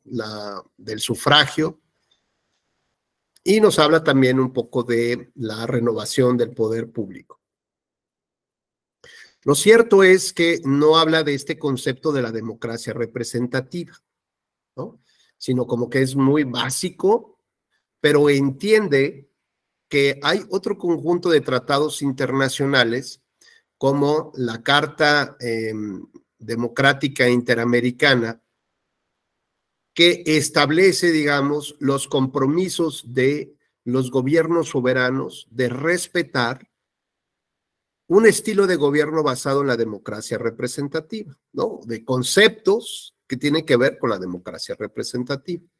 Entonces, analiza estos tratados internacionales, ¿no? Digamos como que son los que les dan un filtro diferente para leer, unos lentes diferentes, unos lentes de aumento o unos lentes 3D para ver el artículo 23 de la Convención Americana, ¿no? Entonces, es decir, como que toman estos elementos para poder hacer otro análisis de mayor calado del artículo 23 de la Convención. Entonces nos dice que cuáles serían las características básicas de la democracia representativa. entendiendo que esto es un derecho humano, como la libertad de expresión, de reunión, etcétera, etcétera. También es un derecho humano vivir en democracia representativa, sin las cuales, como todas, si no reconocemos qué es lo que es y cuidamos que se cumpla en esos elementos o esos parámetros, si no, tendremos otra cosa menos eso. Así como decía nuestro compañero en el tema de la casa, si la casa no tiene piso firme será otra cosa, no será un tema de una casa digna, ¿correcto? Si nada más le cortamos un par de dedos al cuate este que estamos torturando, pues deja de ser una persona, se convierte en otra cosa. Entonces, fíjense cómo la propia Corte en su análisis crítico nos dice cuáles son los elementos esenciales que están en azul. O sea, es el piso mínimo que distintos tratados internacionales han establecido, que menos que eso no puedes tener, ¿eh? O sea, que es como la casa digna. Menos que eso no puedes tener, porque si dejas de tener eso, pues ya no puedes hablar de una democracia. Pero adicionalmente, como nos decía nuestro compañero, se requiere que la casa tenga drenaje, tenga pavimentación, tenga agua potable, tenga jardines, tenga transporte, tenga iluminación. Es decir, son otros componentes alrededor de la casa que requieres también para saber que tienes una casa digna. No solamente es tener la casa en medio de la nada, sino tiene que haber otra serie de componentes a su alrededor para entender que estás viviendo en democracia representativa. Así que los elementos esenciales tendrían que ser lo básico, lo mínimo, el respeto a los derechos humanos y a las libertades fundamentales. 2, el acceso al poder y su ejercicio con sujeción al Estado de Derecho, es decir, el respeto a las instituciones y las reglas, a las normas. 3, la celebración de elecciones periódicas, libres, justas, el sufragio universal y secreto como expresión de la soberanía del pueblo, es decir, de que te crees que con tu voto puedes cambiar tu historia. Es más, es tan poderoso que puedes cambiar de régimen político. Un régimen plural de partidos políticos, esto es, no un bipartidismo o tripartidismo. Y esto implica pues que haya financiamiento público, porque si les limitas el financiamiento, pues solamente habrá uno u otro que pueda obtener los recursos del electorado, de sus simpatizantes o de los militantes para poder mantenerse. Bueno, este año, el año pasado, el INE entregó sobre los 6,000 millones de pesos a los partidos políticos para mantenerse en su día a día, no para campañas, para mantenerse en su día a día. Para el próximo año, para las elecciones del 24, esta cantidad se adicionará con un 50% porque hay elecciones presidenciales. Estamos hablando entonces que vamos a llegar a los 9,000 o casi cerca de los 10,000 millones de pesos que el pueblo está financiando a un intermediario entre la ciudadanía y el Estado. Es decir, si nosotros tuviéramos más participación en la toma de decisiones, los partidos nos saldrían menos caros, ¿no? Por ejemplo, utilizar el presupuesto participativo o, por ejemplo, la consulta pública y algunos otros mecanismos de participación democrática. Si nosotros realmente las ejerciéramos, pues, digamos, nosotros somos los que decidimos en conjunto con el Estado qué es lo que se tiene que hacer. Pero como la ciudadanía es muy floja y dice, a mí esas cosas de la política a mí ni me interesan, ¿no? Entonces, pues necesito a alguien que venga a ser representante.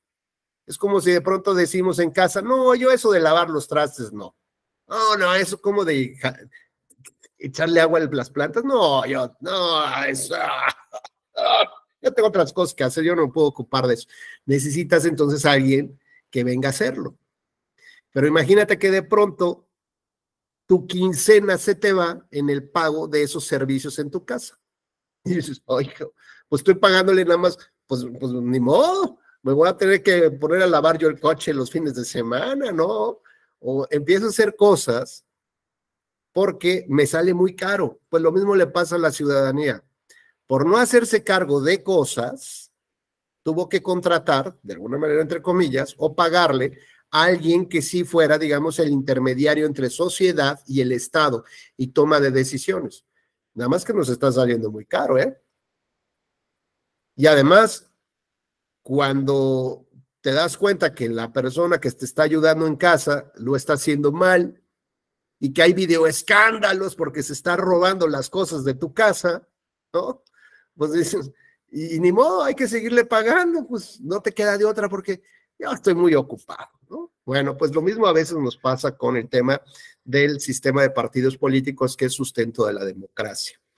El último punto nos habla de la separación e independencia de los poderes públicos. Claro, si no hay un equilibrio del poder, si no hay una contención del ejercicio de la fuerza física del poder, de la fuerza real del poder, por ejemplo, que tiene un presidente, un gobernador respecto de sus jueces o de sus diputados, si no hay una contención real, institucional y normativa, y no está, digamos, esta parte del querer respetar lo que decía el punto 2, la sujeción al Estado de Derecho. Es decir, para mí la ley no me importa y yo lo hago porque soy poderoso. ¿Cómo de que no? Pues para eso soy el presidente municipal. ¿O qué? Bueno, pues eso empieza a romper entonces los cauces naturales del equilibrio del poder. Cuando no hay eso, no estamos viviendo en esa casa digna. ¿Saben? La casa no tiene baño. Si no hay equilibrio de poder es como si no tuviera baño. No puede ser casa, no puede ser democracia eso. Y ahora, ¿cuáles son los componentes externos de esa casa digna, de esa vivienda digna? Bueno, pues ya decíamos los parques, las comunicaciones, la iluminación, las vías para acceder a ese lugar, la seguridad, etcétera. El drenaje, por ejemplo, decía nuestro amigo. Entonces, estos componentes externos de esta casa que se llama democracia representativa tiene que ver con la transparencia y rendición de cuentas del gobierno. Un gobierno basado en el tema de las virtudes, por lo menos que las leyes sean hechas para la ciudadanía y no para un pequeño grupo que se va a hacer cada vez más poderoso, por ejemplo. La responsabilidad de los gobiernos en la gestión pública, es decir, que si te robas la lana vas a la cárcel, ¿no? Pero que además un sistema que sirva para desincentivar que haya malos servidores públicos. O bien el respeto por los derechos sociales, económicos, políticos, la libertad de expresión y de prensa. Estos son los elementos mínimos también, accesorios. Si no hay libertad de expresión o de prensa, no podemos decir que estemos viviendo en una democracia plena. La democracia está colgada con alfileres. Si el gobierno no es transparente, si el gobierno es corrupto, si el gobierno se junta con la delincuencia organizada, si el gobierno no cumple con la ley y con las instituciones, bueno, pues ahí sí ya ni drenaje, ni luminarias, y además, pues ni piso tenemos, ¿no? Ni ventanas tal vez.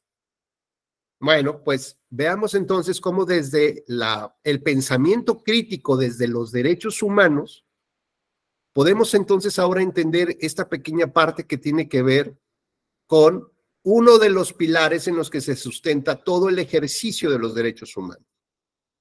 Digamos, si fuera una torre, lo he puesto yo en otros términos como el famoso Jenga de los derechos humanos, el juego del Jenga, que tiene 3 fichas esenciales en la base. Una es el acceso a la justicia, la segunda es la dignidad humana, que ya tocamos, y la tercera es la democracia representativa. Quítenle alguna de estas fichas a esa torre, ¿qué les va a pasar? Lo más seguro es que colapse. Si no tienen jueces que respeten al final del día las arbitrariedades de terceros o de las autoridades en contra de sus derechos, ¿de qué les sirve haber trabajado si no van a tener propiedad? ¿De qué les sirve si no van a poder salir del país el día que quieran? ¿De qué les sirve, por ejemplo, en una modificación que quería hacer el gobierno de Venezuela, que le quitaba la patria potestad de los niños a los papás y que el gobierno iba a ser el rector de la patria potestad porque eran hijos de la revolución bolivariana. Con lo cual eso implicaba que si tú sacabas a tu hijo del país con tu dinero y con tus recursos, te metían a la cárcel porque tú no tenías la patria potestad. Entonces, para poder salir, para poder hacer cosas con tus hijos, era el Estado. O sea, yo soy el padre de los niños, el Estado es el padre de los niños. Imagínense qué locuras, sí, o queman la botarga de algún ministro. Bueno, pues eso evidentemente no es respeto a las instituciones, ni mucho menos. Entonces, veamos entonces por qué es importante utilizar el pensamiento crítico y no solamente dejar por sentado que así son las cosas y así deben de funcionar y así han sido siempre y nadie las mueva. No, aquí lo que necesitamos es provocarnos la reflexión. Y la reflexión tiene que ver en muchos sentidos, pero una reflexión también desde el punto de vista de la inclusión, porque ya vimos que hay más cosas que nos unen que nos dividen. Hay más cosas que estoy seguro que Juan y yo tenemos en común que solamente a lo mejor la profesión, ¿no? Estoy casi seguro, como puedo tener más cosas en común con Dani, con Juan Pablo, con Sergio, ¿no? Seguramente hay cosas que nos identifican también y que es necesario que podamos nosotros tener la posibilidad de tener pensamiento crítico para aceptarnos de una manera diferente como lo hemos hecho hasta nuestros días. Esto es generar más inclusión, como también establece la propia Constitución, y a esos grupos que se encuentran en situación de vulnerabilidad, por alguna razón, dice la Constitución, tienen el derecho fundamental de la inclusión real y efectiva a la sociedad. ¿Y esto qué significa? Que tenemos que ser creativos también como autoridad y como sociedad para que esas diferencias se eliminen. Por ejemplo, si yo tengo un transporte público que es un vagón rosa, pues todos dirán, ah, es para las mujeres. ¿Por qué? Pues porque las mujeres en otros vagones están siendo acosadas, etcétera, etcétera. Y yo necesito poner un vagón para las mujeres. Está bien. La medida de entrada está bien. Sin embargo, ¿qué va a pasar con el vagón de los varones? Pues que como antes se ocupaban 2 vagones para todos, pues ahora nada más los varones pueden ocupar un varón. Y el vagón de las mujeres, pues va a la mitad. Y resulta que en el de los hombres van así ya apiñados porque ya no pueden ocupar el otro. Entonces los que se quedaron afuera del vagón, cada vez que ven pasar a una mujer, en lugar de ser inclusivo, que es lo que se está buscando, pues se la empiezan a refrescar, ¿no? Por ejemplo, y ahora tú, y no sé cuál, y ahora pagas tú también, y no te sientas, y tienes igual, ¿no? ¿Quieres los mismos derechos? Ahora. Y en lugar de lograr el objetivo que pretende el Estado, que es hacer un match, una inclusión, estás provocando, ¿qué? Pues le estás provocando mayores problemas y mayor separación de lo que estás buscando. Está bien la medida primaria, ¿no? Para contener el tema de los abusos y de las cosas que les pasan a las mujeres. Pero tienes que ver de qué manera real y efectivamente los incluyes. ¿Para qué?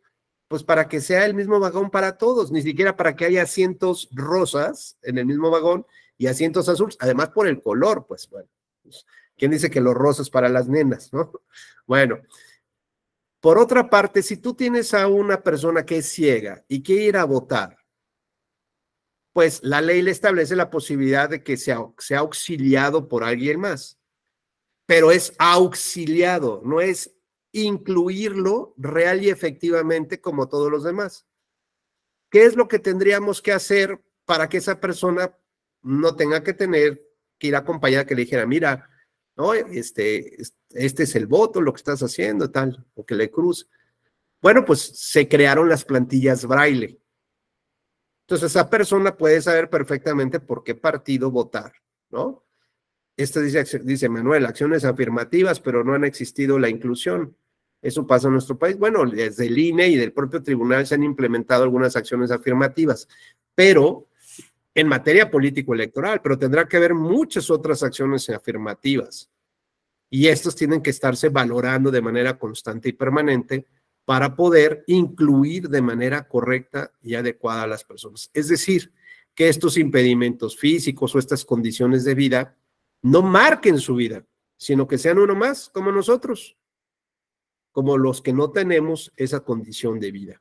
Bueno, ese es un artículo que establece la Constitución como un derecho fundamental. Por lo tanto, lo que tendríamos entonces que hacer es ver cómo desde el Estado, desde la sociedad civil, somos creativos, porque el artículo primero constitucional, en su última parte, nos dice que además hay que maximizar los derechos humanos. Esto es, no quedarnos con el piso mínimo de la casa, sino que nosotros podemos irle construyendo a lo mejor un segundo piso, y a lo mejor, pues el piso mínimo pues era el del firme, el cemento. Pero ¿qué te parece, constructor, que ahora le ponemos duela? Y que por lo menos le pintamos las paredes y que les damos la opción de que construyan una segunda recámara o tercera recámara. ¿O qué tal? Y empezamos nosotros a establecer cuál es nuestro propio piso mínimo de los derechos humanos. No solamente de lo que está establecido en la Convención. Por ejemplo, habla del artículo 8 del debido proceso legal, igual que nuestra Constitución, pero la materia penal. ¿Y la materia electoral no tendrá su propio debido proceso? ¿Será igual que el penal? La civil, la familiar, la fiscal. Es decir, nos hemos conformado, fíjense, con establecer cuál es el debido proceso en materia penal y lo hemos querido atraer a las otras materias. Y eso no es cierto. Tendríamos que construir nuestro propio piso mínimo para construir una decisión judicial a través del debido proceso. Pues, estimadas compañeras y compañeros, hasta aquí quedaría esta plática de la relevancia de pensar diferente, de cuestionar, y no solamente quedarnos ya con estas afirmaciones consabidas como si fueran la única verdad de las cosas. Esta es una invitación para que ustedes sigan reflexionando sobre los temas y encuentren distintas maneras también de hacer ahora algo diferente, ¿no? Y no tal vez utilizando las mismas técnicas o las mismas afirmaciones. Esperemos que les haya agradado esta charla. Me da mucho gusto nuevamente saludarlos. Gracias por su gentil participación. Al contrario, gracias Manuel, gracias Juan, Dani, Yael, Sergio, Héctor. Gracias a todos los que estuvieron esta mañana conmigo. Deseo que tengan un excelente fin de semana y estoy casi seguro que nos vamos a ver muy pronto. Esperemos ahí, les encargo una velita, por favor, a ver si pasamos a la parte de las quintetas para integrar el INE. Ojalá este viernes sea un buen viernes para todos. Muchas gracias, queridos amigas y amigos. Cuídense mucho. Gracias, Roberto, muy gentil. Hasta luego. Gracias, Sujei, muy gentil. Gracias.